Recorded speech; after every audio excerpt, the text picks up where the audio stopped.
This program contains graphic material, including offensive language. Viewer discretion is advised. They're trained mercenaries. This is a gang like you've never seen before. Their code of silence unparalleled. Their ruthlessness unquestioned. They are killing machines. Killing machines with no soul. Los Zetas are one of America's deadliest gangs, and those who stand in their way pay a gruesome price. They burn these individuals in a 55-gallon drum using diesel because diesel burns slower. They've had people's heads cut off, thrown into a disco. The gang already rules Mexico, and now their sights are set on controlling this side of the border. The Zetas have more capability than Al-Qaeda does today to operate inside the United States.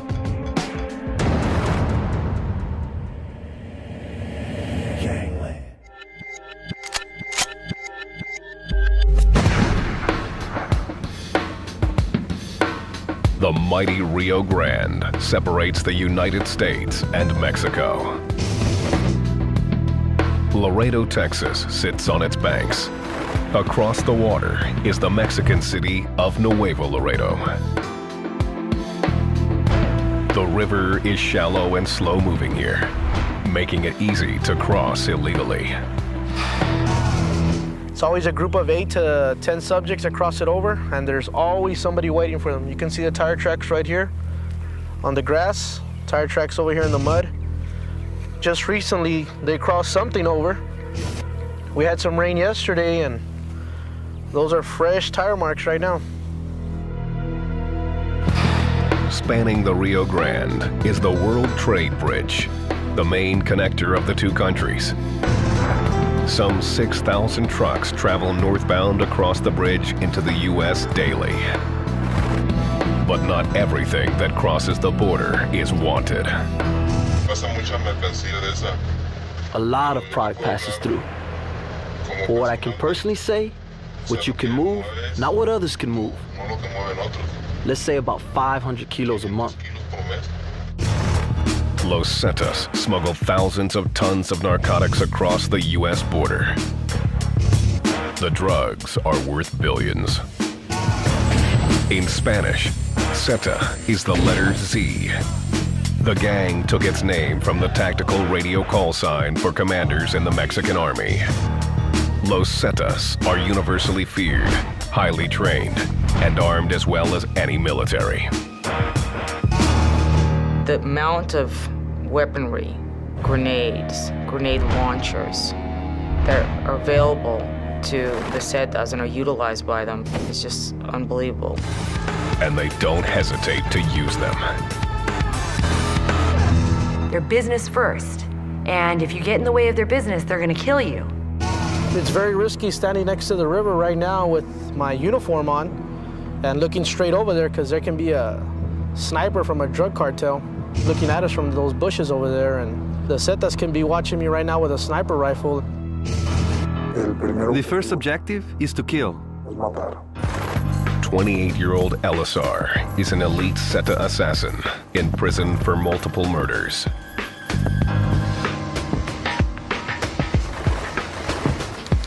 He describes a bloody network of killers that extends north and south of the Rio Grande. The Zetas have contacts on both sides of the border, in the American side and on the Mexican side. The commander gives the order to kill, and the soldiers take care of locating and killing the target. Elazar asked to have his identity concealed. He has never spoken about his involvement with the gang and fears execution, even behind bars. Elazar carried out his mercenary murders on the Mexican side of the border, where Zetas rule the streets. The Zetas that work in Mexico can do it openly.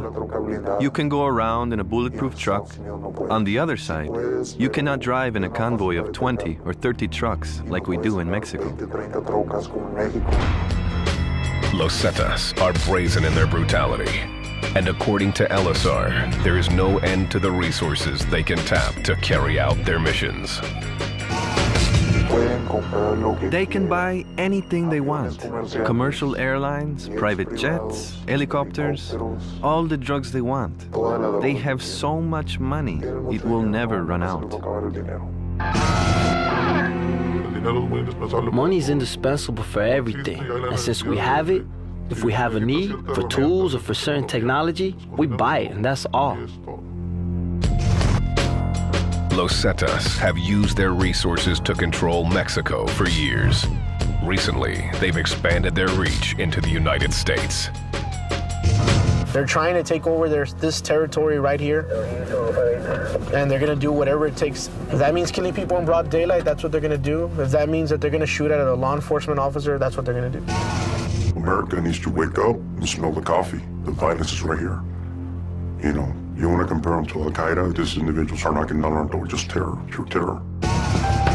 Rosalio Reta grew up in a large, poor family in Laredo, Texas.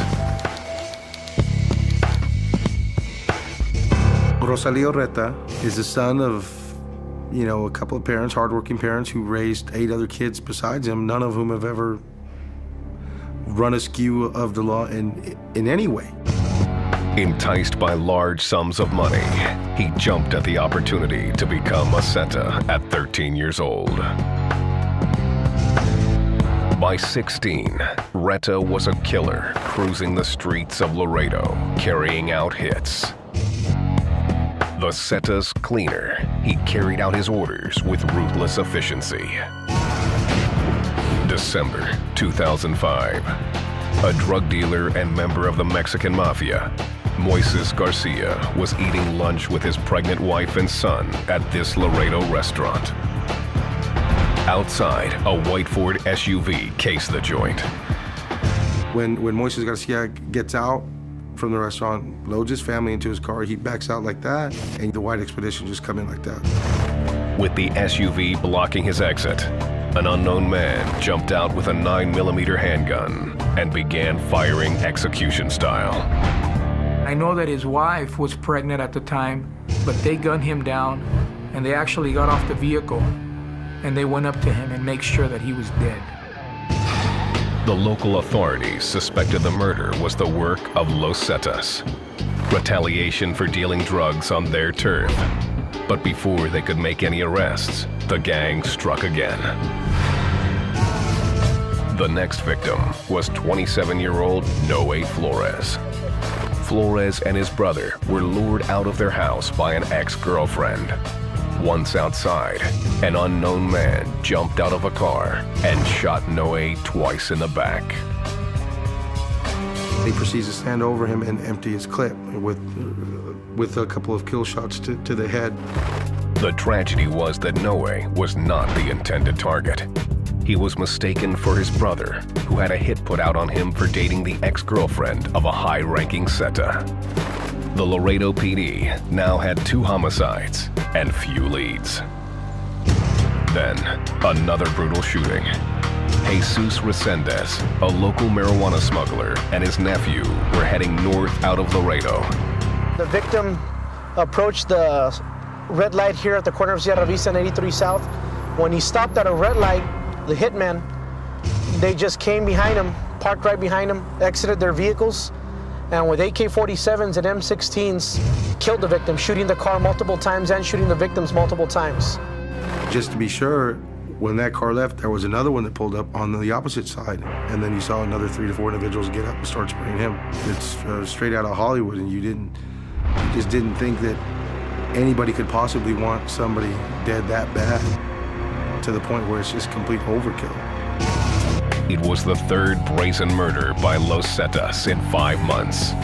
The residents of Laredo, Texas were terrified. Well, we had 2 murders in broad daylight here in Laredo. And at that point, we knew that things were not going to get better. Los Zetas are not only willing to kill their enemies, they're willing to sacrifice the innocent to get what they want. September 17th, 2004. 27-year-old Yvette Martinez and her friend Brenda Cisneros, both Laredo residents, drove across the border and into Nuevo Laredo to see a concert at a local fair. It's the same fair that I went as a child, and so we didn't think anything of it. 2 days later, when the women still hadn't returned, Yvette's stepfather, William Slaymaker, went looking for them. He found her car in an impound lot on the outskirts of Nuevo Laredo.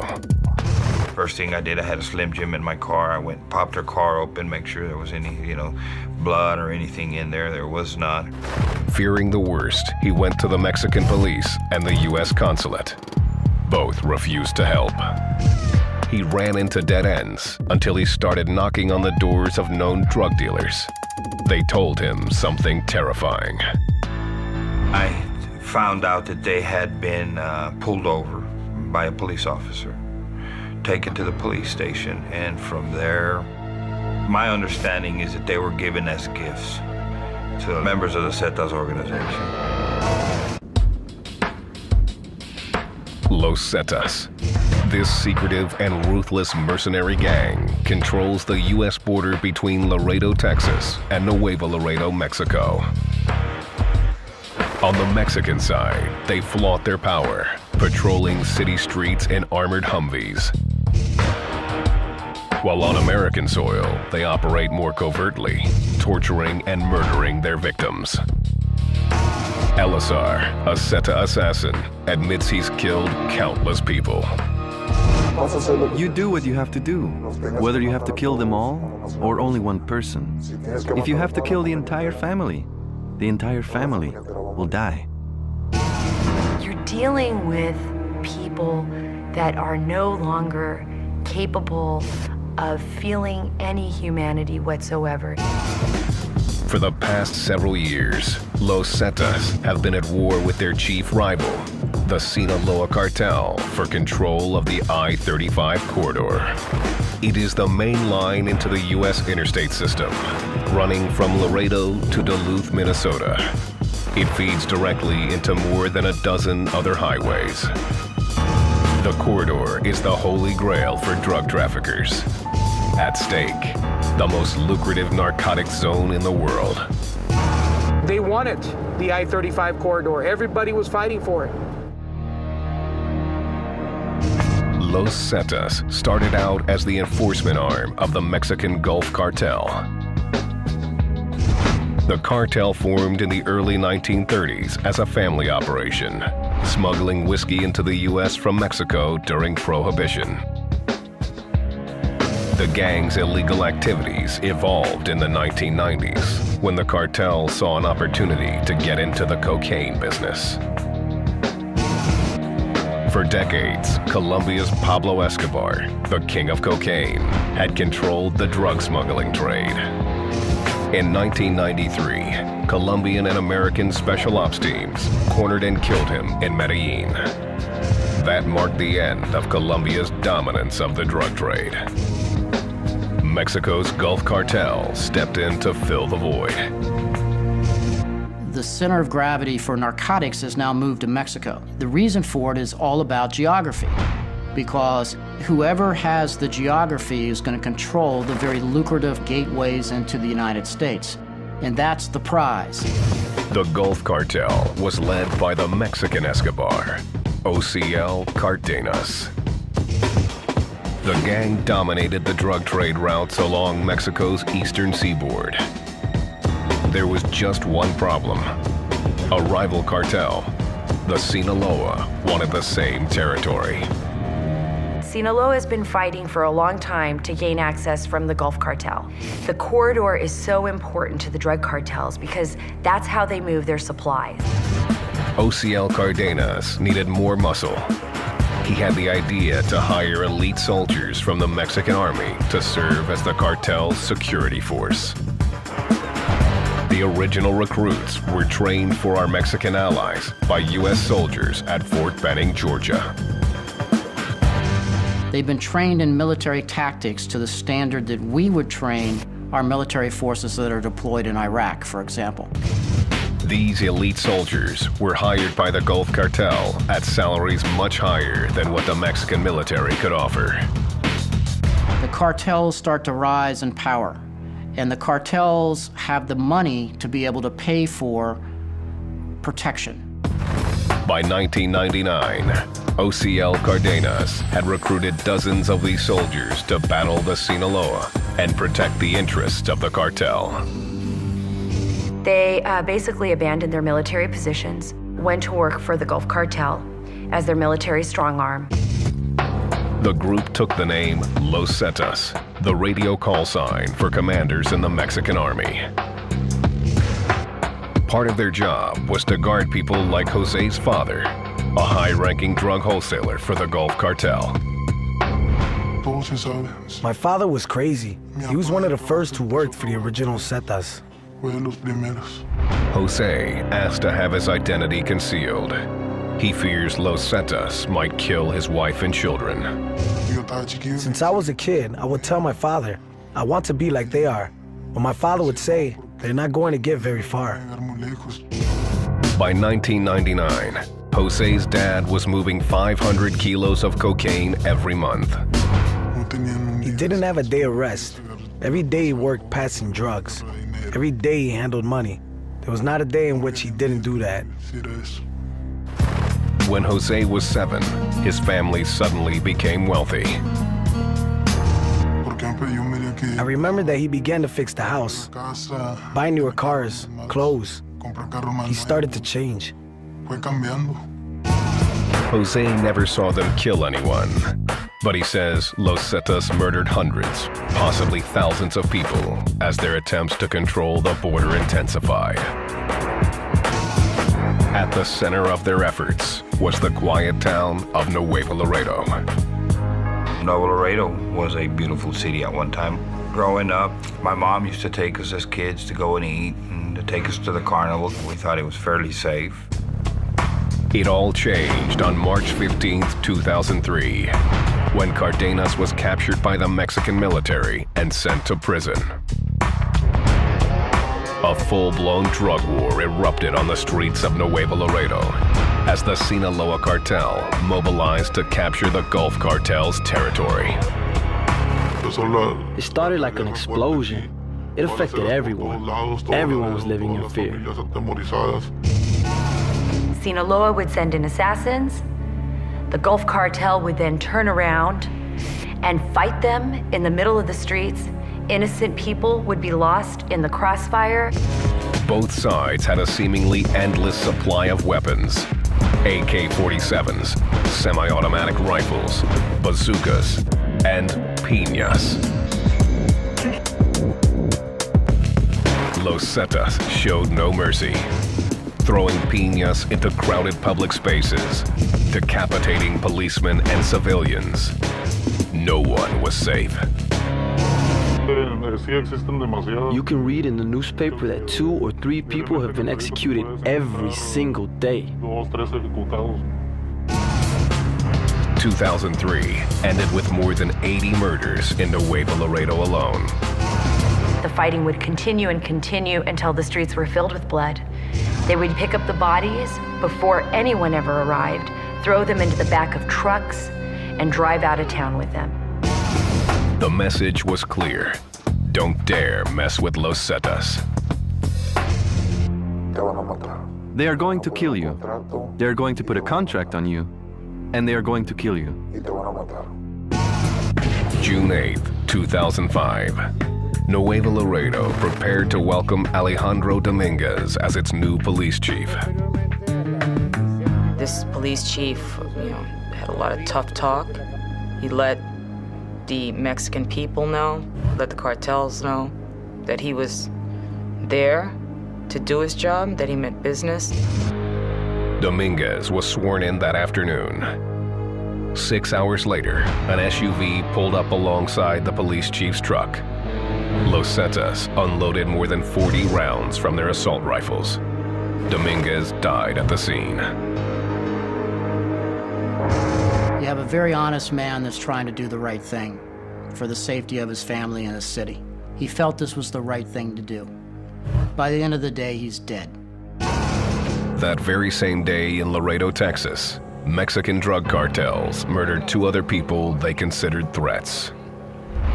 One, a former policeman, was shot leaving work at 2 in the afternoon. The other was killed outside a Mercedes dealership, where he was getting his car serviced. Los Zetas seemed invincible, but the leader of the Sinaloa cartel was still determined to take over the Laredo corridor. Later that year, a videotape was circulated on both sides of the border. It showed 4 men, hands tied, sitting with a black tarp behind them. They had clearly been beaten. When you have plastic bags on the backdrop, you know something's gonna happen. You know that they don't want to stain something. The 4 hostages were Zetas, who'd been captured by members of the Sinaloa. They were forced by their captors to divulge information about some of their recent crimes, including the killing of a Mexican reporter. ¿Quién le mandó a matar? Omar Treviño. Y pues se la ejecutaron. Y también a otro reportero también le secuestraron a su hija. It's frightening to look into the eyes of these men, knowing that they're just as bad, that they're killers too, but that they're facing their last minutes on Earth. A mí me contrató Iván Treviño para Nuevo Laredo, para levantar gente y matar gente, ya que la plaza pertenece a los Zetas.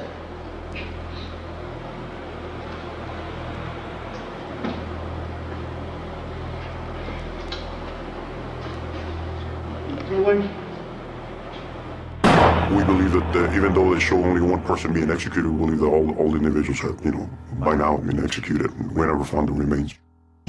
On December 1st, 2005, the Dallas Morning News published a photo of the scene. The drug war was now a major problem.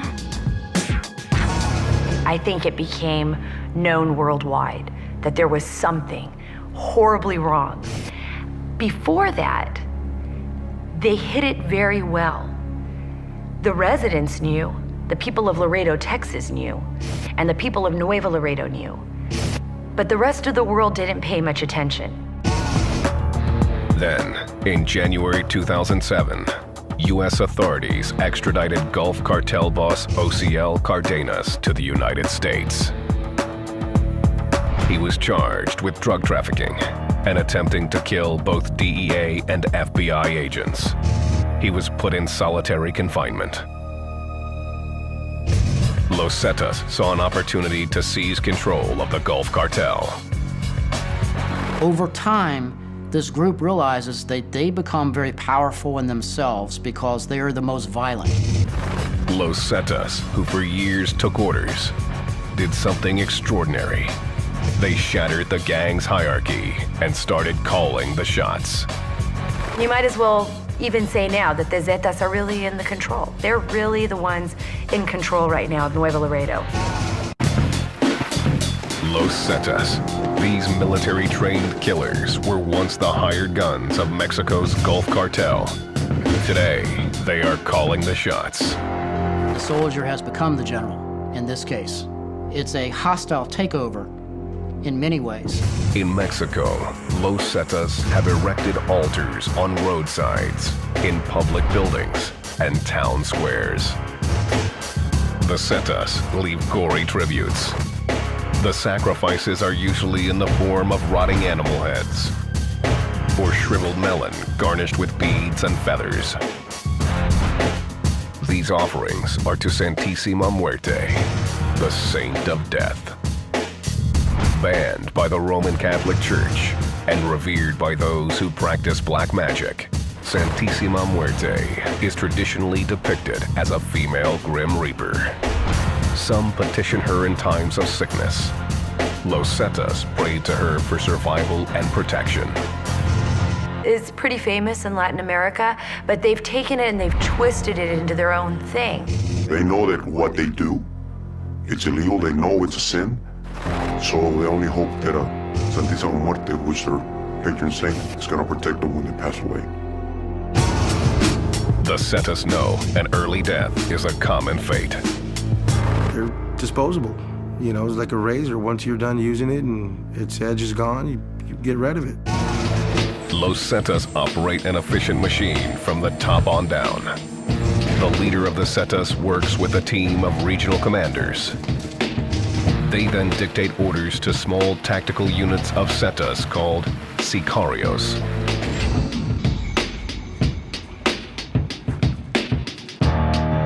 On both sides of the border, Sicarios first carry out surveillance, then assassinations.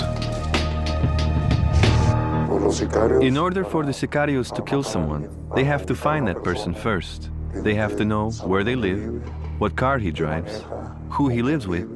Does he have a family member who is a policeman? Rosalio Reta, an American, was assigned to one of 2 squads that carried out killings in Laredo, Texas. Reta was 13 years old when he joined the Zetas. He became what's referred to as a Zetilla. Zetillas are handpicked for their age, connections, and capacity to kill. What we're seeing is the recruitment of young children, as young as 13 years old like he was, usually from poverty-stricken families, usually kids that are on the edge. They want individuals that can move into society, very comfortable operating inside the United States, has a support and logistical base here, speaks the language, can move in and out, knows our social norms. Initiation into Los Zetas is simple. Zetillas must murder someone at point-blank range. They put a 45 in your hand and they put somebody kneeling down next to you and they say, shoot him in the head. Once a Zetilla has proven he can kill, the Zetas will send him to one of their training ranches. They'll use all military type of training, explosives, hand-to-hand combat, physical training, push-ups, running, all the type of training that usually a U.S. soldier will go through. They're taught how to use high-powered weapons. They're taught how to manipulate and use cell phones, how to take out SIM cards so that it won't be traced back. Their ability to kill in cold blood isn't enough. Prospective Zetas also must prove their mental strength. You are tortured by them, so you learn what torture is like. You have to be able to withstand pain and not divulge the information you have that they want. There are many types of torture: breaking bones, cutting the person, burning him alive, removal of your nails one by one, pulling of your teeth, cutting of your ears. If a Zetilla can't cut it as a killer, he'll be trained in another capacity, like drug trafficking or recruiting. When a Zeta leaves training camp, he has a variety of deadly tactics at his disposal. The most famous is known as Plata o Plomo.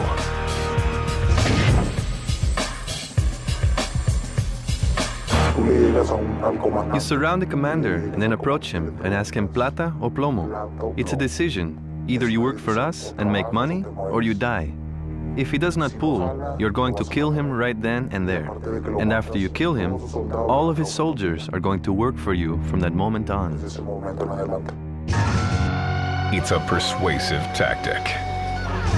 If you are an elected official in Mexico, a public official, a cop, a federal agent, a prosecutor, you either get on board with the cartels or you die. People could not call the police if there was a fight in the middle of the streets of Nuevo Laredo and say, please, there's somebody out there with a bazooka and he's just blown up a house and they're continuing to fight and they just kidnapped a girl right in front of me. There's no way they would call the police because the police were in on it and everybody knows it. We've always known that Mexican authorities were corrupt to a point. You don't know who to trust, who not to trust. The Zetas are infamously brutal. Another tactic is called El Guiso. Basically, they put a person to a 55-gallon drum. They'll fill it up with either diesel or gasoline, set it on fire. They keep on adding pieces of iron that are chopped to keep it hot so it keeps on burning. Depending on the size of the person, if a person of 250 pounds, it's going to take 8 hours. A person of medium height will take 4 to 6 hours, depending on his size. The authorities say that most victims of El Guiso are dead before they are burned. This Zeta, who's taken part in such killings, insists that's not always the case. If they were making fun or they did something serious to us, we'd burn them alive. It's just one more way Los Zetas are making sure that no one, not even authorities, dares stand in their way.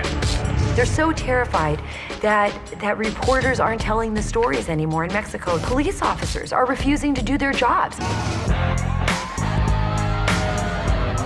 In Mexico, Los Zetas, one of the most ruthless drug smuggling gangs in the world, appear invincible. They've spent years perfecting their brutal methods to gain control of Mexican authorities. They've put them in acid and watched their bodies disintegrate. They have fed them to wild animals. The Zetas are expanding, bringing their terror-filled tactics across the border. They can attack us in a blink if they like. I like to say there's a way to stop them, but there's no way to stop them. We can only deter them. In 2005, they unleashed a series of killings in Laredo, Texas that shattered the city. Moises Garcia was gunned down outside a crowded restaurant during lunch hour. 1 month later, Noe Flores was shot in his brother's driveway. Then, Jesus Resendez and his nephew were murdered in their car while sitting at an intersection. Laredo residents were terrified. There's always been fighting among gangs, but the way these guys were doing it is too public, it's too vicious. There were no boundaries for these individuals. This homicide detective, Lorenzo, asked to have his identity concealed. He was charged with investigating the Zetas' activities in Laredo. In short time, he was able to link the Laredo killings to the Zetas. He zeroed in on the young sicarios, or hitmen, who were responsible. One was 16-year-old Rosalio Reta. Lorenzo identified Reta as the triggerman in the Garcia shooting and the driver of the getaway car in the Flores killing. The detective began tracking the Zeta assassins. It didn't take long before the hunter became the hunted. They were following me. They were planning either to kill me or pick up a member of my family to stop us from investigating them. In May 2006, the case broke when Reta made a critical error. He defied Zeta orders and went to Monterrey, Mexico to take out a Mexican mafia member. He shot up a bar, killing 4 and injuring 25 people. The Zetas were out for blood. In retaliation for what he did, he was actually kidnapped by his own friends, taken to a residence and beaten and tortured. And he was actually told he was going to get executed. Somehow, Reta managed to kill 2 of his captors and escape. Then, he turned himself in to Mexican police. While being held in a juvenile facility in Monterrey, Reta called the man pursuing him in the U.S. He actually called myself, called federal authorities in the U.S., requesting to be extradited because he was feared of his life. He was feared that they were going to kill him. The Zetas were actually going to execute him. Lorenzo flew to Monterrey, Mexico to take custody of the teen assassin. I'm trying to picture him before I even met him. I mean, he's got to have some big cojones. But then I see him, like you said, 5'1", just a kid. Once in custody, 17-year-old Reta confessed to 30 murders, many in graphic detail. Me gustó lo que hice, quebré la primera persona y me gustó. Me creía Superman a la verga. ¿Por qué? Porque ya mataba a alguien. La primera, ¿cómo te lo pusieron? ¿Cómo lo metiste? Una super de 9 tiros, 8 en el dedo y 1 en arriba. Le senté 4 en el pecho y 5 en la cabezota. Investigators were shocked at Reta's callousness as he spilled details of his many gruesome crimes. Rosalio Reta is one that I can tell you never showed any remorse. Didn't think what he did was necessarily wrong. He was just carrying out orders and carrying out his task. Probably perhaps most troubling was that he relished in it. He actually enjoyed doing this. Yo voluntariamente, yo lo mato. Chile, presta. Que se duerme el gallo malo. Y pues todo, pues, se hizo como un guion de James Bond. Como un juego de James Bond. He compared himself to James Bond, sneaking around these individuals, doing surveillance on them, and then walking up and shooting them in the head. You see a kid that don't care about life. You see evil in his eyes. With their cleaner, Retta, locked up, investigators seem to be making progress in the war against Los Zetas. William Slaymaker, however, was having little luck discovering the fate of his stepdaughter. Yvette Martinez and a close friend had not returned to Laredo, Texas after attending a concert in Mexico. Slaymaker began to look for the young women and found frightening evidence. She didn't disappear off the face of the earth or fall off of it. She was kidnapped. I found her car. It was at an impound lot owned by a Mexican federal judge. Slaymaker was told that the Mexican police had pulled over his stepdaughter and her friend, then turned them over to the Zetas. Slaymaker refused to give up. Hoping for a new lead, he began publicizing Yvette's kidnapping in the U.S. In 2005, Slaymaker told his story to America's Most Wanted. Just 30 minutes after the broadcast, Slaymaker received a phone call from his house. I hear my kids yelling in the background, scared. And my wife says, you know what? A DEA agent by the name of so-and-so called us and told us to get out of the house, that there's 15 commandos coming to kill us. Since 2007, Los Zetas have set up their headquarters just south of the Texas border in the middle of Nuevo Laredo.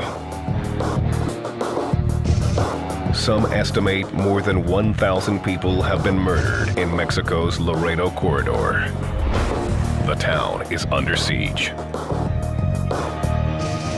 The people they killed were people that did not want to join them or become allies. That's why they were killed. The Zetas control this town. And they show no signs of slowing down. A man named Lescano is believed to have taken the reins of Los Zetas. When the heat gets too close, he simply crosses the border into the U.S. How does a leader of a narco-terrorist organization, safe haven in the United States, with Homeland Security and our global war on terror? I don't know the answer to that question. Los Zetas are steadily moving into the U.S., planting hitman squads across the country. Chicago, Atlanta, California, Florida, Washington, Texas, everywhere. Sicario cells, we believe, are all over the country. We have dismantled several here in our city, but we're not going to kid ourselves. There's still sleeper cells. There's people waiting to be given orders to commit a homicide. It's a frightening development.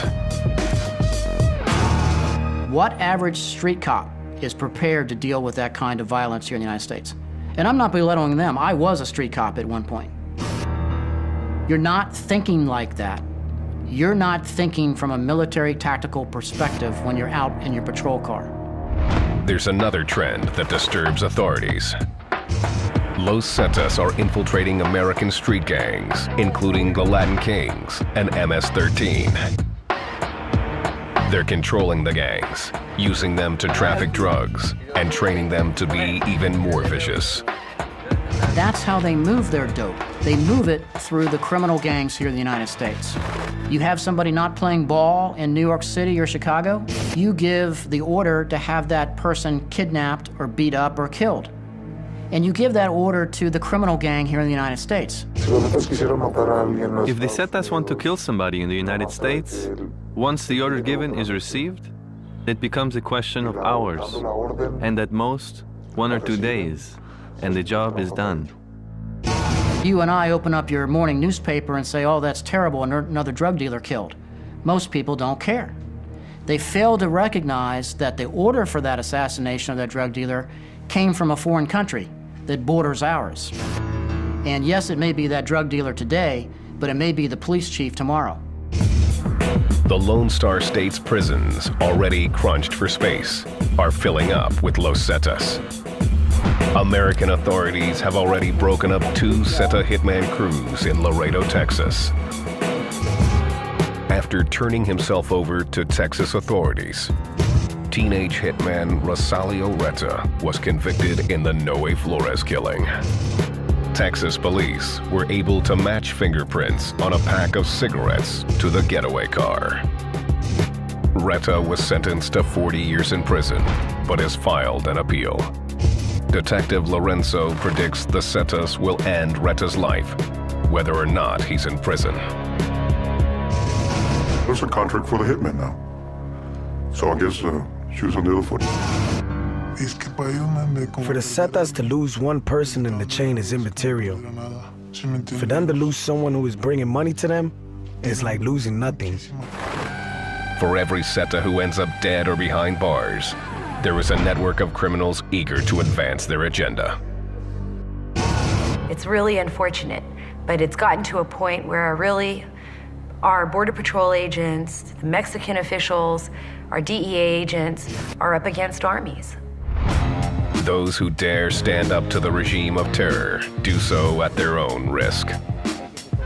In 2005, William Slaymaker publicized the kidnapping of his stepdaughter Yvette on America's Most Wanted. Within an hour, 15 Zetas were headed across the border to his Texas home to kill him and his family. The assassins never made it there. Mexican authorities intercepted them before they crossed the Rio Grande.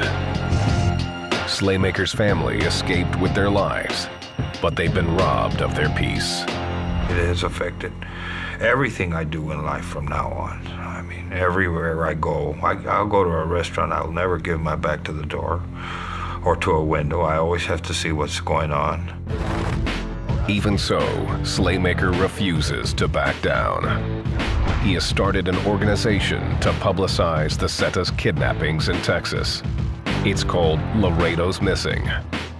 By his count, nearly 40 American citizens have been abducted by the gang, and the number is growing. It's scary to think that one can walk across a bridge and that's it. Nobody cares what happens to you over there. Slaymaker has been warned repeatedly by Los Zetas to stop talking, but he refuses. His stepdaughter is still missing. He won't quit until he finds her. Fear alone will not deter me. I mean, I've always said that if I have to lose my life for my wife to get the answers to our daughter's disappearance, then so be it. U.S. authorities are concerned about Los Zetas, but admit they don't have all the answers. For starters, they need better weapons and more manpower at the border. The Zetas, they outgun us, they outpower us, they outnumber us. That's why Border Patrol is always recruiting to get more people. That's why we need more money down here in South Texas to hire more law enforcement officers. Those would be only temporary solutions. To put an end to the gang, experts insist it will take a concerted effort between the U.S. and Mexican governments. If you're going to combat it properly, it's going to have to be the Mexican government and the United States government that ultimately will be able to handle this. The Zetas insist the violence cannot be stopped, that death has become too deeply ingrained within the Zeta psyche. Plata or plomo means life or death. It's either you or me, or it's your life or mine, or your territory or mine. That's what it means. There's no conscience in the mind, and it captivates the human, and you no longer think retroactively. You act without conscience. That is what happens. No one is going to take them out. They are not going to be able to do it. Never.